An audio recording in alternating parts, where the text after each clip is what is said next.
Limit or ban Skull Yeet is the topic of today. I love the name of this replay which was sent in. But we're really here to talk about the Yugioh, Draw 4, Put Back 3, and of course the new ban list is coming around the corner really soon. And I want to have a discussion video on this card specifically, showcasing off, of course, Yugioh, going from multiple in one turn. I think it's just too much in the game. Honestly, it is such an insane effect where you're just able to cycle through so many cards. It's unfair because if you think about it, there's nothing in Yu-Gi-Oh that lets you draw 4 cards. And I was even kind of curious when I was searching up older Yu-Gi-Oh cards. There's nothing that lets you draw 4. Like 3 is the max. I mean, Graceful Charity is an insanely good card, but this in some circumstances is even better, with so many decks needing certain targets for, let's say, Brilliant Fusion, Lapis Dragon, or anything that would say like special summon specifically from the deck, which we'll showcase off some games with. Like this card is absolutely insane, especially with Needle Fiber coming around the corner, hopefully soon TM in the TCG. And the Mermaid combos, it's just too much, I think, to have 3 Yugiohs. I don't think it really does anything at 2, to be honest, but like, you really don't need more than 2 to like pull off some really ridiculous stuff. Going into 3, I don't really feel like putting it to 2 does too much. It's either limit or ban. I mean, look at this. With Apolursa coming out, especially with the extra summon, I mean, look at this, okay.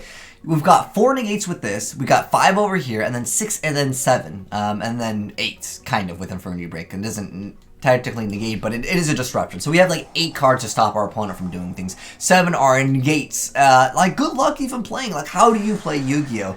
And another thing that I feel like Yugioh does, which is really annoying just in Yu-Gi-Oh in 2019, is like the non-interaction. Let me draw a bunch of cards, do this, draw a bunch of cards, do this. Like, it's just like, okay, hold on. I thought we were playing like, you know, a 2-player game. I didn't know you were playing solitaire. Like, the Yugioh plays are insane. You know, shouts to my boy, Mr. Equal, with the 0 smiley face over there.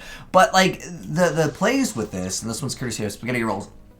There are so many easy combos that can just pull this out. I mean, basically, if you've played the Atlantean variant or Mermaid variant of the Orcus combo, making Yugioh is insane too. I mean, we're able to not only get 2 cards out of our opponent's hand with the Moulin Glaze, which is super easy to do, but then going into the Yugioh with any combo extenders over here, and then with the Deep Sea Coal Can, getting that extra summon with the Yugioh. Then we're going to go ahead and just go and make Ib, basically getting an additional summon. Like, these other, like, extenders just make it too insane, and the cards that we hit out of our opponent's hand, if they would have an effect where it's like, oh, you can banish this card from the graveyard to go ahead and have more interaction on the next turn, well, Trishula's going to go ahead and get rid of one of those. And then another card out of our hand. And then we got that Young Vanilla. Like, again, some of these cards, like, normally wouldn't play, but it makes easy access to playing, I guess, some worse cards as long as you can make Yugioh. And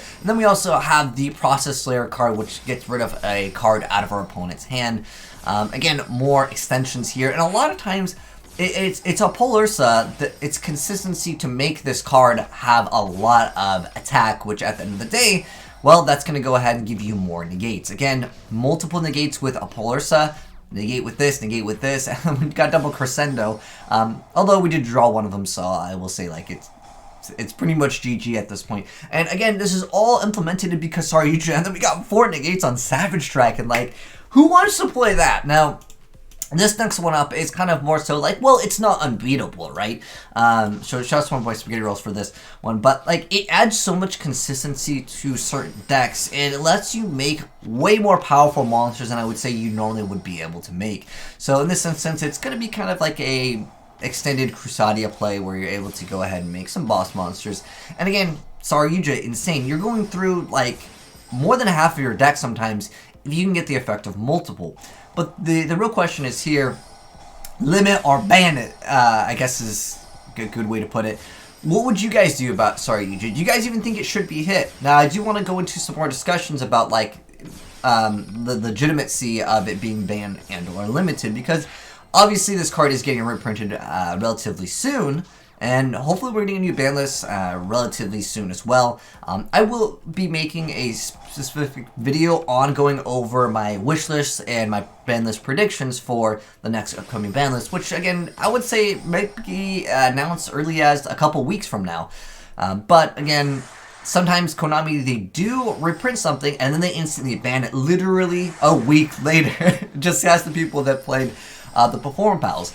And also the Gishkis. Sometimes they will ban stuff before they even come out into the game. It's very, very rare, but since things have happened before, I wouldn't be surprised. But this next set that I want to talk about in a moment is going to be a very expensive set. This is a $40 special thing that they're going to have, and I'll talk more about that in a second. Now, this instance, we were able to actually break this board. Now, the Magius can't, makes it so the Savage Dragon can't attack, that's why he didn't attack, and obviously this couldn't really do anything with the Galtea, but at the most part, I mean, there's multiple negations that he had stuff, but like, I'm still thinking that the card lets you go through basically 1/4 of your deck if you just have one, and it gives you significant advantage, but it's not unbeatable, is really what I wanted to say, and why I wanted to show this one off, but anyways, we're here for, oh, I guess I didn't save it, but we're here to talk about Yugioh.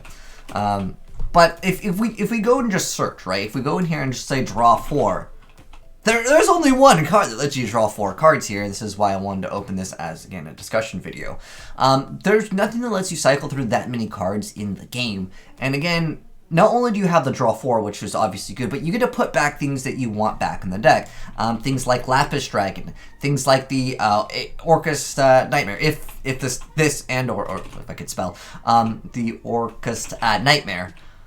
This card is not a good card to usually draw into, and again, it lets you reset some of these cards for these future plays that you'd be able to go off with. So, again, it does that. And then on top of that, because that's not enough, we also have that effect. Granted, you're gonna have to use 4 cards to, you know, get that full effect and full value out of Yugioh, but that's gonna be expected anyways. But then you get to get that additional summon, which is really strong. Is that going to be a not only a combo extender, but it can extend into some other place to make a second Yugioh. And even going in the OCG, because it's still at 3 in the OCG, again, I don't think that it can go to 2. I think that that's out of the question. You know, someone comment down below if you think this card should go to 2. I don't think it should go to 2 at all, because it doesn't really do anything. It's either at 1 or banned. I don't think 3 is really great for the game, but again, 2 doesn't really do anything. So limit or ban YEET. And again, okay, so this is what I wanted to talk about. So if you guys didn't know, there is something called the Duel Devastator. I didn't really cover it when it got announced because there was really no other pictures. I'm waiting for other reprints to be announced, perhaps, hopefully, Needle Fiber soon. But this is going to be an insane set. Now, it doesn't come out till October 11th, so that's quite some time away. It would be really stupid of them to be like, oh, you know what, we're gonna go ahead and you know, ban this card that's getting reprinted. But if you think about it this way, this will still sell. I mean, Ash Blossom did recently get reprinted, but it's still a very expensive card. Ghost Ogre, not too expensive. Ghost Reaper, not expensive at all. Ghost Spell, I believe, was like 10 or 15, actually it was like, was it 50? Anywhere from like 10 to 20 bucks the last time I checked. The Dogwood reprint is actually kind of strange because I felt like we just got this card. Although, like, I don't think anyone's that upset if this card gets reprinted because it's not really worth an insane amount of money in the first place. But, in fact, there were some videos that I did on. If you guys haven't seen some of the videos of the Dogwood plays, there are actually some really legitimate plays that you can do with this card. However, it's not really a hand trap in the sense where your opponent really cares. A lot of times, your opponent will just be like, oh yeah, I'll just give you like 10, 15,000 life points. It doesn't matter because I'm just going to get every single thing you do, and you just went -1. Essentially to gain, like, you know, another turn. It almost works kind of like a battle fader, if you will, but it doesn't stop your opponent, again, from doing anything, and then it doesn't give you that extra monster that battle fader would let you go into something. But anyways, the most important part is that it's a very expensive set. They want to sell this, but on top of that, even if they hit Yugioh, like, it gets banned, look at what they're also reprinting in here. So we got all of the hand traps, essentially, right, which is great. And then on top of that, there's other alternate artworks, which I think people will like. But then on top of that, well, Abyss Dweller is a relatively cheap card. Tornado Dragon, I think, was like $5. But then we're also getting other cards as reprint. Zolb Strike is not the most expensive card, but a Spell Cancer is kind of great. It's kind of an older card. Inspector Border is also great. Super Poly, pretty decent card as well. Not so much. Typhoon I don't think was that expensive, but yo, there we go. And like I says, no deck is safe from Dual Devastator. They always overhype some of these things, but we don't even know what the heck else is in here. There could be even better variants of certain cards. But again, the point of me showcasing off what else is in the set is to say that this set will still sell like crazy just because of all of these. Like, you could have stopped right there, and I think people would buy it. At $40 though, that's a pretty hefty price. But again, it's powerhouse cards. I mean, again, Trishula is pretty much like phased out, although we did get to see it here. But again, what do you guys think about Sorry Yugioh? Would you ban it or limit it? Again, no one's putting this card to 2. But I would love to know how you guys feel about it down below. Again, there's just nothing lets you draw 4 cards, and to be able to make multiple, it's a surprise here to me that it has stayed here so long. Especially if Needle Fiber plus this card and of course Mermaid, like all at the same time, like TCG gonna be wild, man. But anyways, yeah, I will, like I said, be making a video discussing other cards that I think are great for Banlist discussion videos, but I wanted to kind of extend specifically this one. But let me know how you guys like this format about, like, not only just talking about the cards, but showing you guys some insane gameplay so you guys can get an idea of, like, you know, why. Like, some of these things, it's just how Yu-Gi-Oh has gotten to the point where it's like it gets insane. And again, to cycle through like 12 cards, unreal, man. Anyways, thanks for watching, guys. Hopefully you enjoyed this video. If you did, drop a like on it. And if you're new here and would like to see more Yu-Gi-Oh content as well as discussion videos, hit that subscribe button, turn on that bell, and you'll definitely see more. But thanks for watching, guys, and peace.